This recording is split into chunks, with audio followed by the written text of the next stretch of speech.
우리 시민교회 성도님들 반갑습니다. 아마 저를 기억하실 분도 더러 계실 것 같고요. 저는 시민교회 청년부 출신입니다. 양승달 목사님이 개척하실 때 개척하신 지 얼마 안 돼서부터 제가 장가갈 때까지 우리 시민교회에 소속이 되어 있었습니다.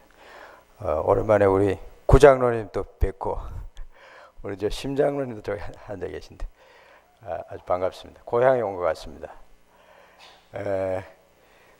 그 청년부 헌신 예배라고 그래서 길을 잃은 청춘 이렇게 좀 제목을 잡았습니다만은 또 수요 예배이기 때문에 좀 포괄적으로 우리 인생이 길을 잃은 것, 또 심지어는 더 나아가서 교회가 또 지금 길을 잃고 있는 이런 모습들이 사실은 어제 오늘이 아니었습니다. 불행하게도 오늘 읽은 말씀에 보면, 야고보서에 보면 교회 안에도 심지어는 길을 잃은 사람들이 생겨나고 또 그 사람들이 빛이 되어야 될 텐데 오히려 빛을 가로막는 역할을 하는 이런 일들이 있었던 것 같습니다. 우리 한국 교회 짧은 시간 굉장한 폭발적인 성장을 했다고 하겠습니다. 하나님의 은혜인 줄 압니다. 그러나 지금 나타나는 양상들은 또 교회 안에 길을 잃고 빛을 가리는 역할들을 하는 교회들의 모습이 너무 정말 가슴이 아픕니다. 이런 때에 여전히 희망이라고 할 수 있는 우리 청춘들, 청년들이 새롭게 헌신하고 그래서 교회를 새롭게 하고 또 우리 사회에 빛을 밝히는 그런 역할을 했으면 합니다.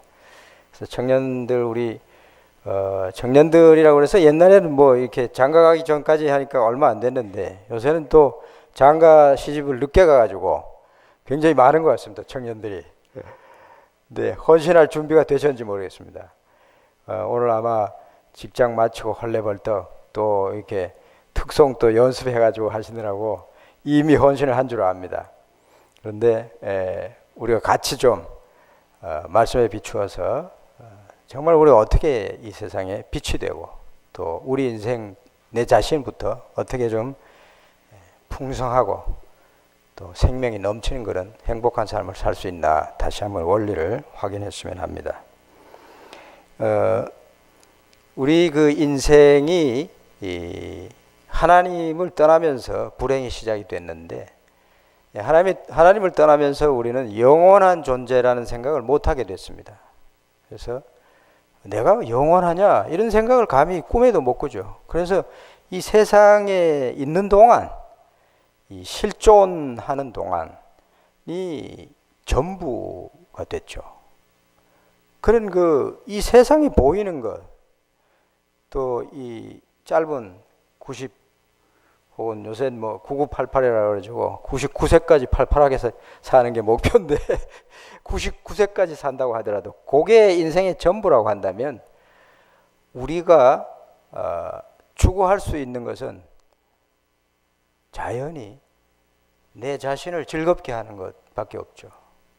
그것을 쾌락이라고 말하는 것이죠.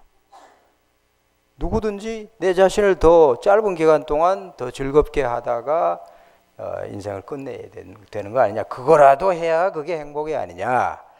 이렇게 생각하기 마련이죠. 그래서 소위 요즘 이 젊은이들은 말할 것도 없고 우리 이 사회나 이 사회 속에 이전 투구하면서 살아가는 사람들의 인생의 목표는 뭡니까? 쾌락이라는 겁니다. 쾌락. 옛날에는 또 쾌락이라는 것이 할래도 별게 없어요. 근데 요새는 이 스마트폰 하나만 들고 있어도 여러 가지를 할 수 있어가지고 이 젊은 사람들이 점점 더 이게 시간 내기가 어렵습니다. 그래서 우리 시민교회 청년부는 어떤지 모르겠습니다만은 다른 교회나 또 제가 지금 종사하고 있는 이 캠퍼스 복음화의 현장, 캠퍼스 안에 선교단체들을 보면 점점 더 헌신하는 사람들이 줄어들고 있습니다. 자기 할 일이 너무 많아요. 거기다가 취직까지 걱정해야 되니까 남는 시간에 또 카톡 해야죠. 짬짬이 영화 봐야죠. 그러니까 시간을 낼 수가 없습니다. 그래서 옛날에는 한강에 이제 벤치에 앉아 있는 사람들도 많았어요. 그래서 앉아서 같이 이 얘기 저 얘기 안부도 하고 복음도 소개할 수 있는 공간도 만들고 할 수가 있었는데 지금은 가만히 앉아있는 사람이 없습니다. 우선 앉아있질 않고 앉아있는 사람도 전부 뭐 하고 있어요 지금. 그러니까 가서 말을 붙이기 아주 어려운 이런 상황이 벌어졌습니다. 그래서 젊은이 늙은이 할 것 없이 전부 뭔가를 자기를 즐겁게 하는 것에 골몰하고 몰두하다가 뭐 인생이 어디로 가는지도 모른 채 인생이 끝나버리는 이런 삶을 산다는 것이죠.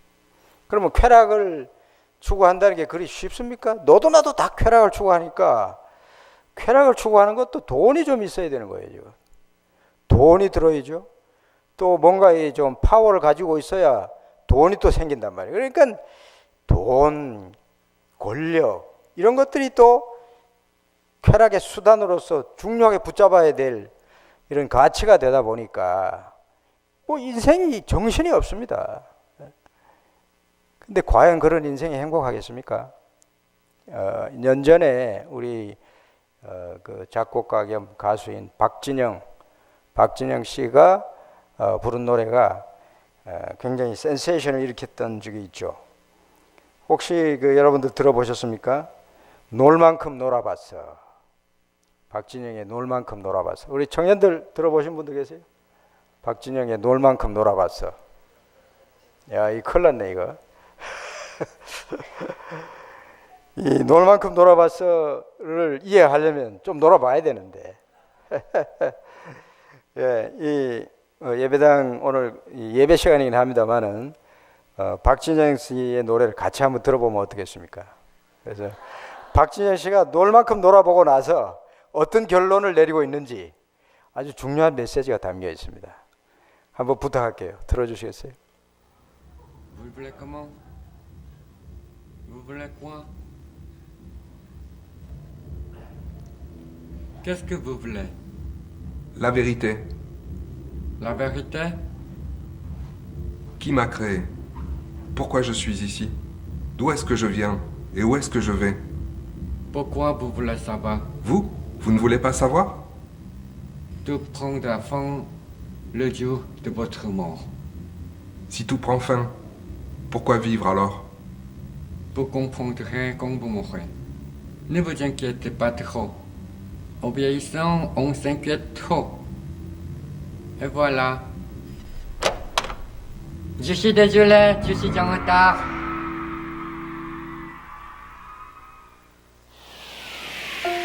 난 놀만큼 놀아봤어.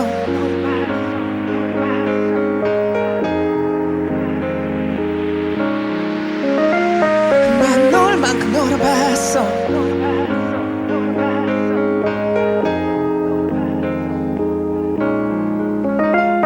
왠지 몰랐어 뭐 때문에 열심히 살지. 돈을 벌어서 어떻게 써야 하는 건지. 둘러보았어 무엇으로 나를 채울지. 먹어도 왜 계속 배가 고프지. 난 놀만큼 놀아봤어. 또 벌만큼 벌어봤어. 예쁜 여자 섹시한 여자 함께 즐길 만큼 즐겨봤어. 결국엔 또 허전했어. 언제나 그때뿐이었어. 아침에 술 깨겨 일어날 때 그 기분이 싫어졌어. 이젠 사랑하고 싶어 baby. 혼자 집에 오는 길이 싫어 lately. 이런 날 어서 구원해줘 baby. 제발 꺼지지 않은 음식으로 나를 배불려줘. 안정이 되면 다시 불안해지고 싶고 불안해지면 다시 안정이 되고 싶어. 생각해봤어 정말 갖고 싶은 게 뭔지. 근데 가져도 왜 계속 배가 고프지. No. 난 놀만큼 놀아봤어. 또 벌만큼 벌어봤어. 예쁜 여자 섹시한 여자 함께 즐길 만큼 즐겨봤어. 결국엔 또 허전했어. 언제나 그때뿐이었어. 아침에 술 깨겨 일어날 때 그 기분이 싫어졌어. 이젠 사랑하고 싶어 baby. 이젠 혼자 집에 오는 길이 싫어 lately. 이런 날 어서 구원해줘 baby. 제발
어때요? 이 음악 속에서 같이 좀 놀 만큼 놀아봤습니까? 빨리 놀 만큼 놀고 더 젊음이 가기 전에 어찌 보면 이 결론에 도달하면 좋을 것 같아요. 다 해봤는데 너무 허전하다는 것이죠. 여전히 배가 고프다는 것이죠. 어디로 가는지, 진짜 사랑이 뭔지 이런 것을 알지 못한 채 놀 만큼 놀고 벌 만큼 벌고, 그것이 무슨 의미가 있겠느냐는 것이죠. 그것이 우리 길을 잃은 인생들이 지금 살아가는 모습입니다. 심지어 저렇게 놀 만큼 놀아보는 사람도 그런 특권을 가진 사람 아니면 사실 안 되는 것이죠. 그래서 지금 그 청년들이 지금 3명 중에 1명 이상이 지금 백수거든요. 청년들이. 그리고 취업을 한 사람들의 절반은 비정규직입니다. 이게 우리가 경제 성장이 되고 뭐 굉장히 발달한 것 같은데 우리 청년들 다음 세대에게 물려준 세상이 굉장히 지금 열악한 세상이 되고 말았습니다. 이런 상황에서 정말 우리 인생들은 어디로 돌아가야 되겠습니까? 어디에서 길을 찾을 수 있겠습니까? 근데 오늘 야고보서는 이 길을 찾은 사람들, 길을 잃었다가 찾은 사람들의 포커스를 하고 있는데, 교회 안에 어떤 문제가 있었는지 이 아주 정확한 정황은 알기 힘듭니다만은 야고보서 2장에 보면 2장 1절 한번 보십시오. 제가 예전 개역 개정 말고 개역판으로 적어놨습니다. 내 형제들아, 영광의 주 곧 우리 주 예수 그리스도를 믿는 믿음을 너희가 받았으니. 영광의 주 하면 벌써 이미 이 만국의 공통 언어가 되는, 특별히 교회 안에 있는 사람들은 누구든지 영광의 주님 하면 뭐가 와닿는 게 있는 그런 시점입니다. 교회가 셋업이 됐고, 그런데 이게 이 야고보 선생이 이 유대인 중심의 교회에 보낸 편지인데, 그 편지에 보면 이런 영광의 주, 우리 주 예수 그리스도, 예수님을 반복하면서 강조하는 이런 표현 아닙니까? 이 영광의 주님을 믿는 너희들이, 그 주님을 알고 믿게 된 너희들이 사람을 외모로 취하하는 일이 교회당 안에 있다 하는 것입니다. 이것이야말로 참으로 가슴 아픈 일입니다. 왜? 길을 잃은 사람들한테 우리 주님을 소개하고 우리 주님이 길이 되십니다. 우리 주님께로 나오면 허전한 인생이 아니라 충만한 인생이 될 수 있습니다. 이 땅에서의 실존하는 99세가 아니라 영원한 복락을 누리는 하나님의 나라가 우리에게 임한 것입니다. 그 소식을 전해줘야 할 교회당 안에 오히려 이런 이율배반적인 일들이 벌어졌다는 것입니다. 그래서 오늘 여기 야고보서 2장에 나오는 이 세팅이 이게 교회당인지 아니면 법정인지가 약간 이게 오버랩되고 있습니다. 뭐냐면 교회라고 하는 에클레시아라는 말을 안 쓰고 회당이라고 하는 시나고그를 쓰고 있어요. 근데 유대인들의 전통에 의하면 이 시나고그에서 예배도 드리지만 중요한 결정이나 뭐가 이렇게 소송 사건이 붙었을 때 재판을 하는 일을 회당에서 했습니다. 그래서 이게 얼핏 보면 예배당에 예배 드리러 오는 세팅 같기도 하고, 또 다르게 보면 뭔가를 지금 재판하는, 중요한 재판을 하기 위해서 같은 회당인데 예배 드리러 오는 것이 아니라 이번에는 재판하러 오는 이런 장면 같이도 보입니다. 그런데 그 세팅이 어쨌든 간에 어떤 일이 벌어졌습니까? 만일 너희 회당에 금가락지를 끼고 또 아름다운 옷을 입은 사람이 들어오면 아이고 어서 오십시오, 이쪽에 자리 있습니다, 앞쪽으로 앉으시죠, 이렇게 하고, 남루한 옷을 입고 벌써 이게 소위 그 외모에서 클래스가 티가 나는 이런 사람들이 들어오면 뭐 아무 반응을 안 하든가 그쪽에 적당히 앉으시죠. 그리고 바닥에 앉으셔도 좋고요. 뭐 이런 식의 이런 일이 지금 벌어진 겁니다.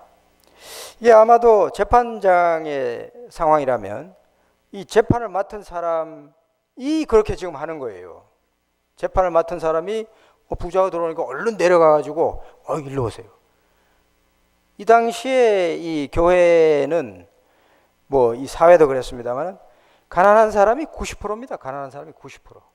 심지어는 이 재판을 맡은 지도자도 자기도 가난한 사람일 수도 있어요. 그런데 가난한 사람을 이렇게 홀대하는 거예요. 자기도 가난한 사람인 주제에 홀대하는 거죠. 무엇보다도 우리 주님, 그 영광의 주님이 우리를 어떻게 대하셨는가를 안다면 우리가 어떻게 이렇게 차별을 할 수 있느냐, 이런 얘기를 지금 야고보 선생이 하는 것입니다.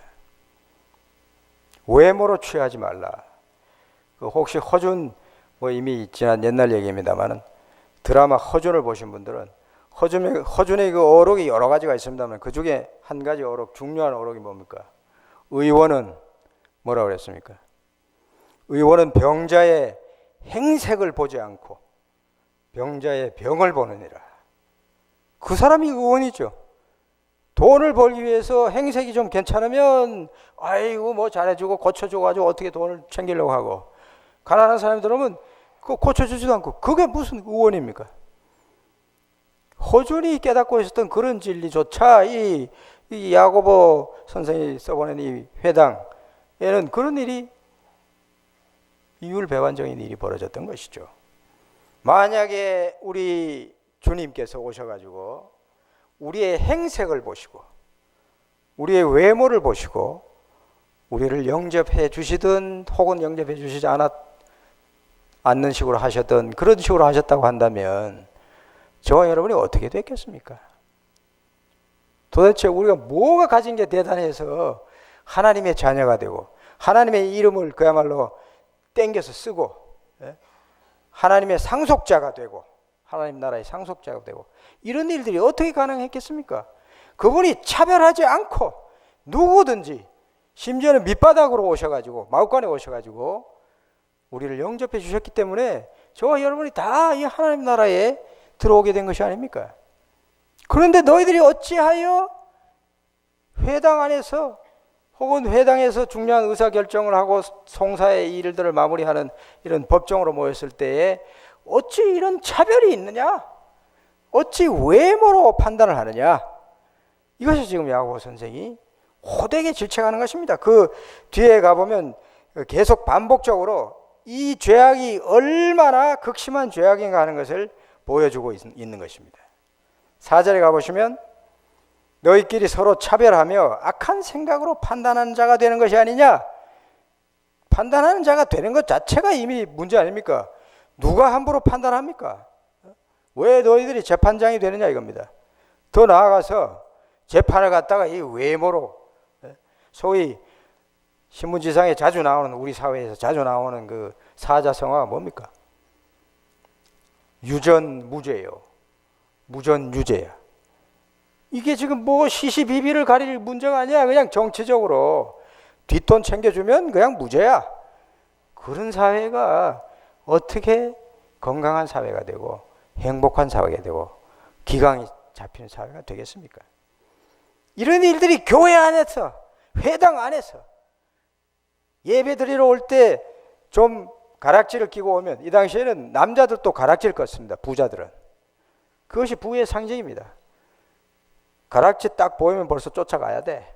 뭐 이런 식의, 어찌 너희들 안에 하나님이 외모를 취하지 아니하시고 너희들을 차별 없이 다 구원했는데 너희들 안에 어찌 이런 차별이 있을 수 있나? 이것은 악한 것이다. 그렇게 말합니다. 특별히 6절에 가보시면 너희는 도리어 가난한 자를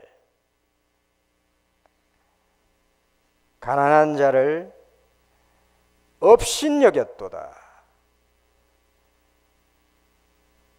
가난한 자를 업신여기는 것은 구약에서부터 흘러내려온 대대로 이 유대인들이 율법에 근거해서 아주 악한 것으로 규정하고 있었던 것입니다.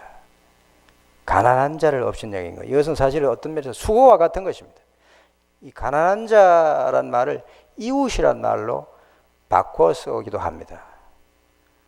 가난한 자가 이웃이요, 이웃이 가난한 자입니다.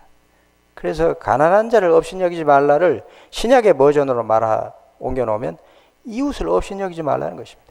이웃의 행색을 보지 말고 누구든지 업신여기면 안 된다는 것입니다. 왜냐하면 그 사람이 하나님의 창조물이고 하나님의 형상대로 지으신 하나님의 소유물이라는 것이죠. 네가 누군데 함부로 업신여기고 판단하고 외모로 취하느냐 하는 것이죠. 그래서 그 다음에 잠언서 한번 보십시오. 잠언서 14장 21절에 보면 그 이웃을 업신여기는 자는 죄를 범하는 자라고 그랬습니다. 그리고 히브리 성경은 다 이렇게 병행법으로 되어 있지 않습니까? 그 다음 번에 보십시오. 빈곤한 자를 불쌍히 여기는 자는 복이 있는 자니라. 이웃이라는 말을 빈곤한 자로 바꿔놨습니다. 바꿔서 읽어보십시오. 빈곤한 자를 업신여기는 자는 죄를 범하는 자요, 빈곤한 자를 불쌍히 여기는 자는 복이 있는 자니라. 이웃을 업신여기는 자는 죄를 범하는 것이고 이웃을 불쌍히 여기는 자는 복을 받는 것이다. 그것이 구약의 어떤 면에서는 띠입니다. 그게. 그런데 이런 일들을 긍휼을 맛본 사람들이, 하나님이 차별하지 아니하고 우리에게 은혜를 주신 그 은혜를 맛본 사람들이, 너희들이 믿음을 받았다고 하면서 어찌 이런 컨트라딕터리한 일이 있을 수 있느냐. 사실은 야고보서 2장 1절은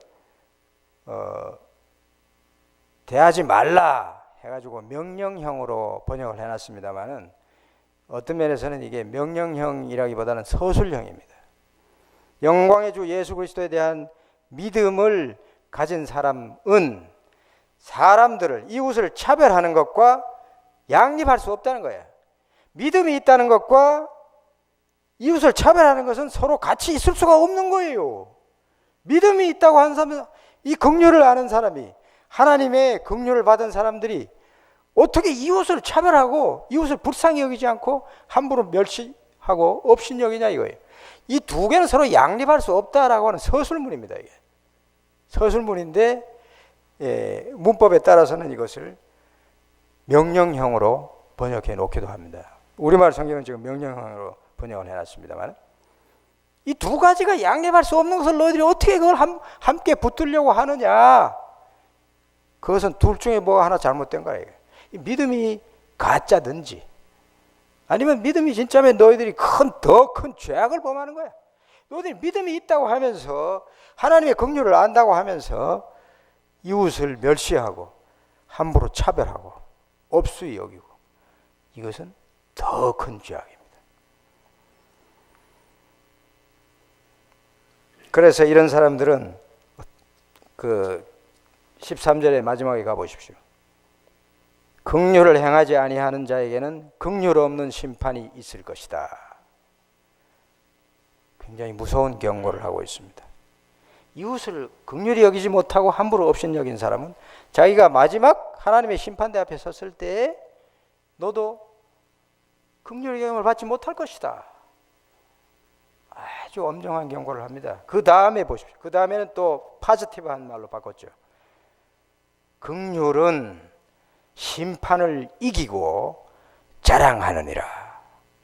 좀 길게 이기고 자랑한다는 말로 풀어서 이렇게 번역했습니다만 헬라 원래 성경은 한 단어가 쓰인 것입니다.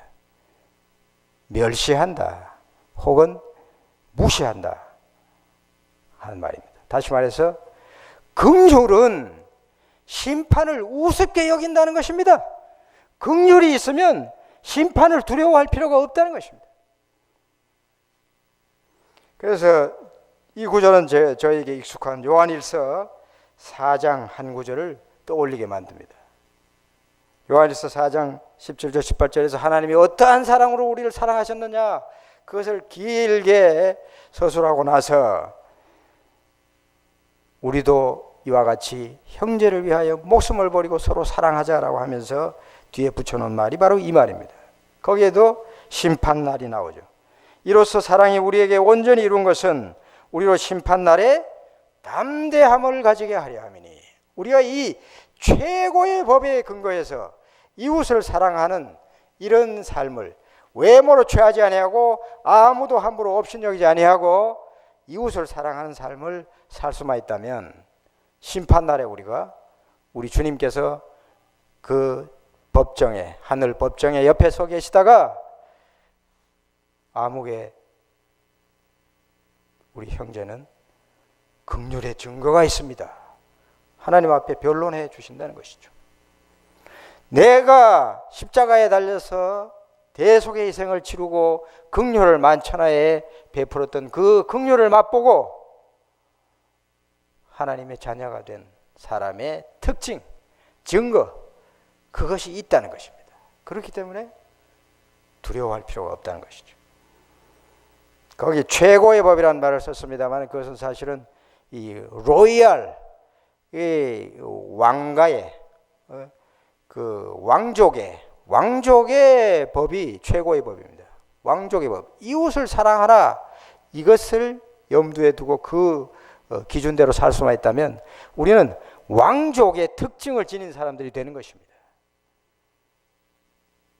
왕족의 특징은 그 왕가에 통용되는 법에 따라서 살아가는 사람이 바로 왕족이죠. 혹시 왕씨가 있는지 모르겠습니다만, 그것이 오늘 야고보 선생이 강조하는 메시지입니다. 이 성경 구절을 읽으면서 혹시 떠오르는 예수님께서 친히 말씀하시던 비유 한 가지가 생각나는 것이 떠오르지 않습니까? 예수님이 한 번은 베드로에게 질문을 받고, 주여, 우리가 도대체 몇 번까지 우리에게 잘못한 사람을 용서해 주면 되겠습니까? 7번까지 하면 많이 하는 거거든요. 왜냐하면 유대인의 기준은 3번입니다. 우리 같은 동양이 비슷해요. 3번. 3번 해가지고 안 되면 땡이야. 근데 베드로가 큰 인심 썼잖아요. 7번까지 용서하면 되겠습니까?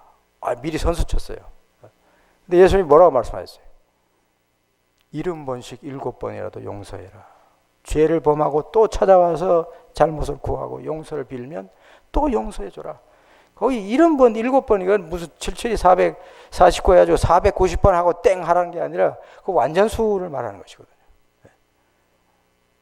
무한정 용서해야 된다는 것입니다. 그러면서 비유로 말씀하신 것이 있죠. 어떤 종이 임금한테 1만 달란트를 꽂아가지고 못 갚는 거예요. 그러니까 이 임금이 1만 달란트를 탕감해 줬어요. 너무 불쌍해가지고.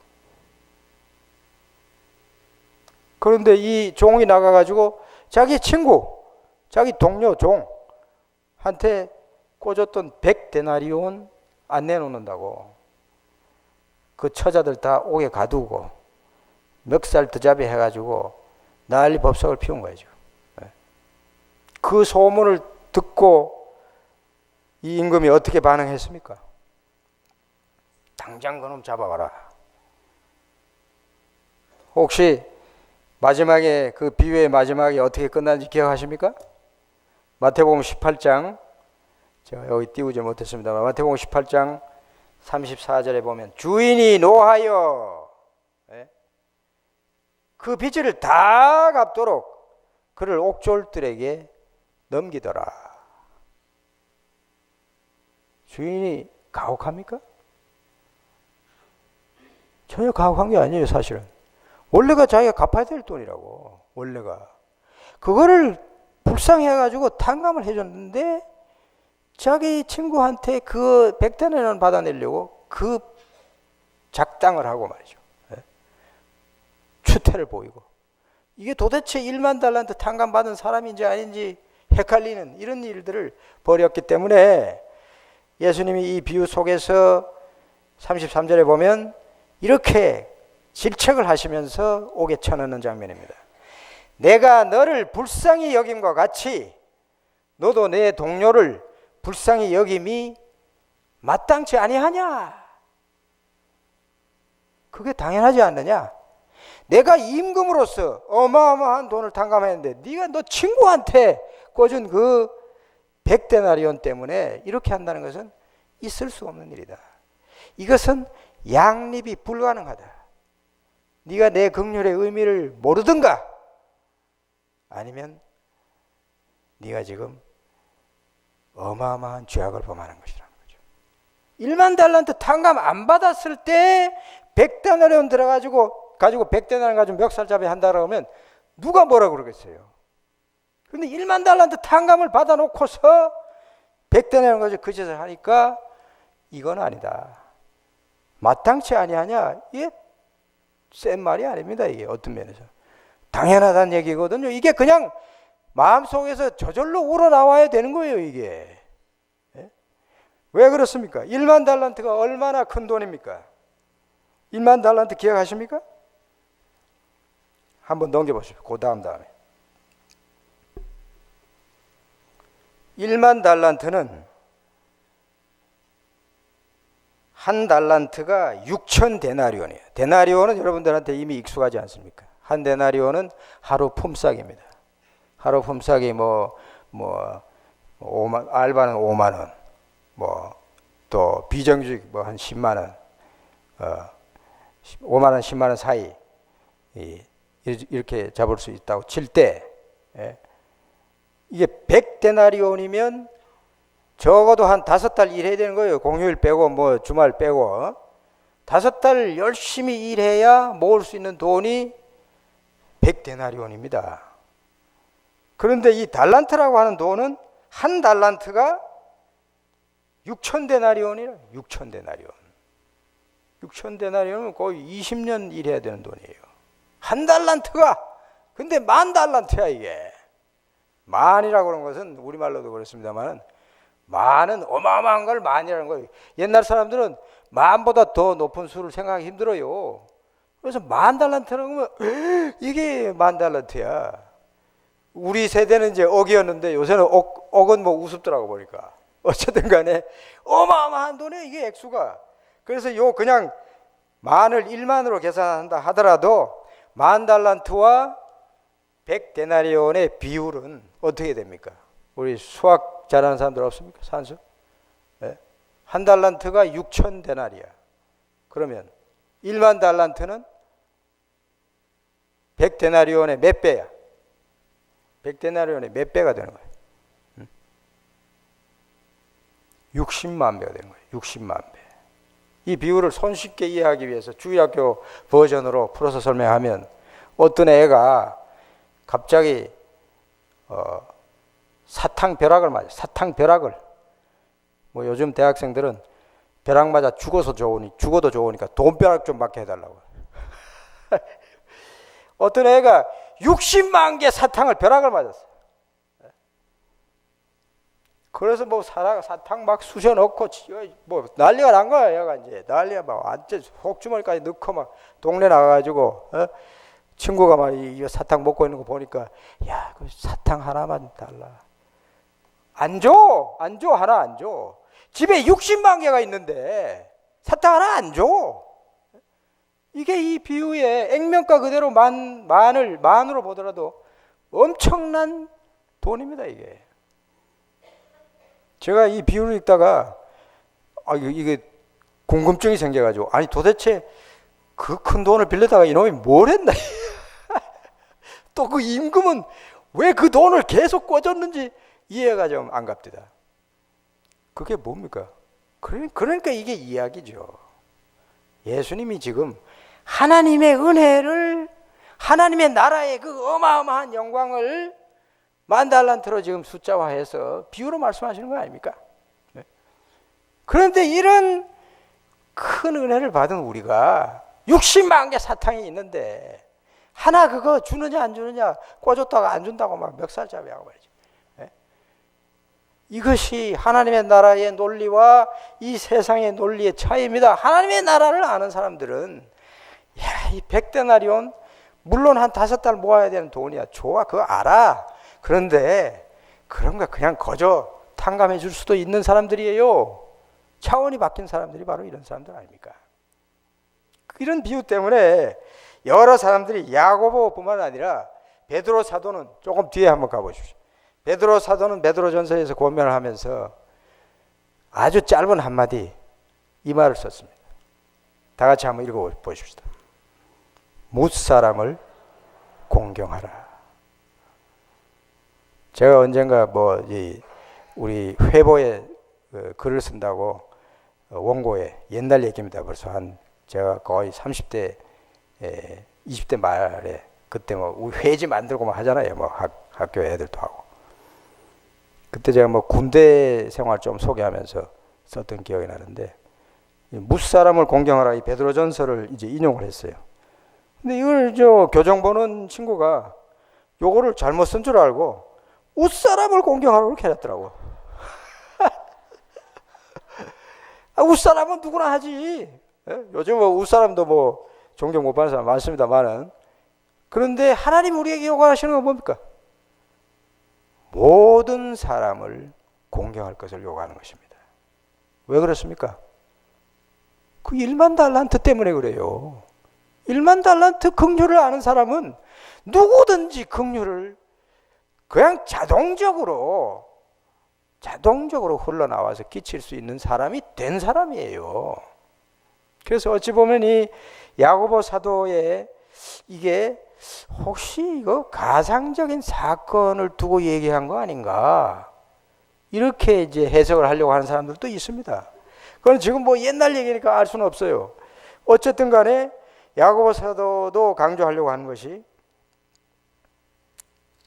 2장 13절에 뭐라고 그랬어요? 긍휼을 행하지 아니하는 자에게는 긍휼 없는 심판이 있으리라. 긍휼은 심판을 이기고 자랑하느니라. 설사 너들 회당 안에 니네 교회 안에 이런 사람은 없겠지. 말도 안 되는 이런 짓거리를 하는 사람이 있겠느냐? 만약에 이것이 가상적인 얘기라면 그런 효과 있죠. 그런 효과를 주기 위한 것이죠. 예수님의 비유도 똑같죠. 야, 이게 당연한 거 아니야? 이거 마땅한 거 아니야? 그래서 예수님이 야, 너들이 70번씩 7번 아니라 한 번이라도 너 용서 못하면 너 지옥 갈 거다. 그렇게 지금 우리를 엄포를 놓기 위해서 그렇게 하시겠어요? 이런 비유를 드셨겠어요? 아니라는 것이죠. 야, 이 사람들은 이런 놈이 있겠냐? 60만 개 사탕벼락을 맞았는데 한 개 가지고 치사하게 이런 놈이 있겠냐? 이걸 강조하시기 위해서 이런 식의 경고를 동반한 비유 말씀을 하신 것이 아니겠냐는 것이죠. 그래서 우리는 이제는 정말 새 사람이 된 거예요. 딴 사람이 된 거예요. 우리는 이 세상에 그냥 그 사람이 좀 불법을 했느냐, 그래서 고소를 당했느냐, 이 차원이 아니에요. 우리는 왕족의 최고의 법, 왕가의 가문에, 하늘나라의 가문에 속한 그 법을 따라서 사는 사람들이 됐다는 것입니다. 그 법이 요구하는 것이 뭐라고요? 모든 사람을 우리가 공경하는 거예요. 이웃을 업신여기지 아니하는 거예요. 가난한 사람, 부자, 차별이 없는 거예요. 이런 완전히 다른 사람이 됐다는 것이죠. 그것이 예수를 믿는 사람들이요, 하나님의 나라의 자녀요, 장차 하나님의 나라의 그 모든 영광을 상속할 상속자가 되었단 말입니다. 그래서 하나님이 우리에게 당신의 이름을 주셨어요. 하나님이란 이름으로 일컬음을 받게 된 거예요. 아, 하나님 가문이구나. 이런 이름을 우리에게 거저 주신 거예요. 이 이름을 쓰는 사람들은 이 세상의 논리와는 다른 논리로 살아야 된다는 것입니다. 그것이 오늘 말씀이 우리에게 강조하는 거예요. 이건 뭡니까? 예수님이 우리에게 보여주셨던 거 아닙니까? 넘겨보십시오, 사진. 예수님이 저기 그림에서 예수님이 어디 계십니까? 예. 저 그림을 세상 바깥에, 교회 바깥에 나가서 보여주면 성경을 알지 못하는 사람들, 예수님에 대해서 별로 그렇게 들어보지 못한 사람들은 저 그림에서 예수님이 저기 앉아있는 사람이라고 생각할 거라고. 저 앉아있는 사람이 예수요. 그 발 씻는 사람이 종이지, 당연히. 에? 이게 지금 거꾸로 됐어요, 거꾸로. 에? 하나님의 아드님이 이 땅에 오셔가지고 이런 거꾸로 된 삶을 사심으로 말미암아 우리에게 하나님의 나라를 가져오셨고 하나님의 나라가 어떠한 것인 것을 보여주셨습니다. 우리가 만약에 저 예수님처럼 살아가면 예수님의 이름이 전해지지 말라 해도 전해집니다. 예수님이 친히 그런 삶을 사셨고 우리에게 부탁까지 하신 거예요. 우리는 지금 뭐 서로 죄인들끼리 지금 발을 씻는 건데 그까짓 거 못하겠습니까? 우리 하나님의 임금님이 하늘나라 임금님이 오셔가지고 우리 발을 씻으셨는데 우리가 서로 발 씻는 거 그까짓 거 아니 60만 개나 있는데 한 개 그까짓 거 이것이 하나님 나라의 논리입니다. 이 그림을 그 다음 장면 보십시오. 근대 현대 독일 작가가 저렇게 다시 다른 버전으로 그렸습니다. 저기에 베드로는 너무 황송한 나머지 어떻게 지금 하고 있습니까? 도대체 감당이 안 돼. 그래서 아니 이게 지금 도대체 이게 무슨 시츄에이션입니까 이게? 그래가지고 예수님 등허리에 엎드려 있는 예수님은 오죽하면 얼굴도 안 보여요. 무명 청년으로 갈릴리에 나타나셔서 하나님의 나라를 전파하시고 그 하나님의 아드님이 예루살렘에 올라가셔가지고 처절한 죽음으로 죽으셨습니다. 기껏 얼굴이 저 대야 안에 비추고 있잖아요. 대야 안에. 저런 황송함이 우리 마음속에 감사를 일으키는 거 아니겠습니까? 우리가 이제는 시츄에이션을 불문하고 감사하는 사람이 된 것입니다. 그 감사의 연장에서 우리도 이제는 시츄에이션을 불문하고 하나님이 주신 그 긍휼을 흘려보낼 수 있는 사람들이 된 것입니다. 성령님께서 우리 안에서 그런 역사를 지금 계속하고 계시지 않습니까? 우리가 성령님의 음성에 귀를 막고 여전히 이 땅의 이전 투구의 논리대로 조금 더 가져가지고 조금 더 파워를 가져가지고 나를 즐겁게 해야지, 나를 쾌락을 나한테 더 강렬하게 자극해야지 라고 하면서 살아간다면 우리는 이 긍휼을 아는 사람이라고 말할 수 없다는 것이죠. 그것은 양립이 불가능하다는 것입니다. 매라는 것은 매. 야고보서 2장 1절의 시작이 아주 강한 어조로 에코 이런 건 양립이 안 돼. 그런 얘기입니다. 저기 베드로의 머리맡에 있는 게 뭡니까? 보이십니까? 베드로의 머리맡에 뭐죠?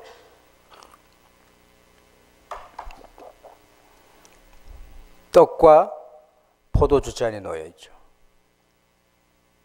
저 화가는 베드로가 황송하게 엎드려서 예수님의 발 씻음을 당하고 있는 그런 모습을 이제 성찬에 참여하는 우리 모든 사람들에게 적용할 것을 요구하고 있습니다. 그래서 저 잔과 포도주를 저 베드로의 머리맡에 그려 넣었다는 것이죠. 예수님의 피와 예수님의 살의 의미를 아는 사람들은 예수님이 우리에게 오시고 낮아지셔서 우리 발을 친히 씻겨주셨던 저런 삶을 살아야 한다는 것입니다. 그것이 서신서에 넘어가서 모든 사람을 공경하십시오. 여러분 외모로 사람을 취하면 안 됩니다. 행색을 보면 안 됩니다. 이런 메시지로 울려 퍼졌던 것입니다. 그 부르심에 저희들이 동일한 연장선에서 하나님의 자녀가 되고 예수님의 뒤를 따르는 자녀가 되었습니다. 제자가 되었습니다. 사랑하는 성도 여러분, 사랑하는 청년 여러분, 이런 삶을 살지 않겠습니까? 그래서 정말 긍휼을 아는 자답게 이 세상을 뒤바꿀 수 있는 그런 메시지가 소리를 안 높여도 우리의 삶 속에, 우리의 삶의 태도에, 언행 심사에, 말 한마디 하는 말폼새에 드러나도록 하는 삶을 사는 것, 그것이 바로 우리 주님께서 우리에게 요구하는 헌신입니다. 그런 헌신으로 나아가십시다. 지금 마지막 그림은 지금 우리나라에 넉 달이 됐나요? 벌써 5달이 다 되어가는 것 같은데, 이런 비참한 참사가 일어난 것을 보여줍니다. 저는 이 참사의 책임으로서, 책임을 져야 할 사람으로서 우리 성도들이 일선에 서야 된다고 봅니다. 왜? 우리가 이런 뒤바꾸어진 하나님의 긍휼을 아는 사람답게, 예수님이 우리에게 발을 씻어준 섬김을 받은 사람답게 우리가 내려가서 발을 씻기고 섬기고 낮아지고 차별을 두지 아니하고 모든 사람을 공경하고 서로 사랑하고 모든 사람들을 긍휼히 여기며 이웃과 가난한 사람 할 것 없이 그들을 불쌍히 여기고 업신여기지 않았다고 한다면 저런 일들이 벌어지지 않았을 것이기 때문입니다. 저 세월호의 메시지는 또 다른 의미에서 자연은총, 일반은총 영역 속에서 우리 하나님께서 우리에게 던지는 엄중한 경고입니다. 우리가 주님의 그 긍휼을 안다면 그 긍휼의 길을 따라 살아야 합니다. 그렇지 않다면 하시라도 저런 일들이 벌어집니다. 이 세상은 저런 일들이 비일비재합니다. 저것이 어쩌다가 드러난 단면일지도 모릅니다. 시한폭탄과 같습니다. 이런 세상에서 빛을 밝혀야 할 사람들은 저와 여러분과 같은 하나님의 긍휼을 입은 성도가 아니겠습니까? 그리고 다음 세대에 뭐가 어떻게 되더라도 정말 입에 풀칠하기가 힘든 날이 온다 할지라도 청년들이 함께 십시일반 내서 서로 돕고 이끌어주고 격려하면서 예수님의 길을 갈 수만 있다면 이 사회는 다시 회복이 될 것입니다. 저 세월호는 다시 뒤집어질 수 있습니다. 그러한 부르심을 순종하는 저와 여러분이 되시기를 축원합니다. 기도하십시다. 아버지 하나님, 하나님의 아드님을 이 땅에 보내셔서 참으로 우리가 거꾸로 된 인생, 그래서 아무리 먹어도 배가 고픈 인생이 될 수밖에 없었던 그 처절함에서 우리를 건져내시고 우리에게 1만 달란트의 은혜를 입히셔서 이제는 우리도 주님이 우리에게 하셨던 것처럼 주님이 낮아지시고 우리 모든 사람을 하나님의 나라로 이끌고 사랑하셨던 것처럼 우리도 긍휼을 베푸는 삶을 서로 사랑하는 삶을 연습할 수 있게 되었나이다. 비옵기는 이 부르심에 충성되게 우리의 남은 일생을 좇아 살게 해주시고 특별히 청년의 때를 살아가고 있는 우리 시민교회의 청년 1, 2, 3부 우리 형제 자매들이 주님의 작은 그리스도가 되어서 주님의 이 뒤를 이어가게 해 주시옵소서. 세월호로 인해서 온 나라가 뒤숭숭해졌습니다. 바라옵기는 이것이 우리에게 주는 메시지를 듣게 해주시고 교회마다 먼저 이 일에 혹 우리가 빛이 되어야 하는데 빛을 가로막고 있는 것은 아닌지 돌아보는 계기가 되고 새로운 불씨를 살려내는 계기가 되도록 역전시켜 주시옵소서.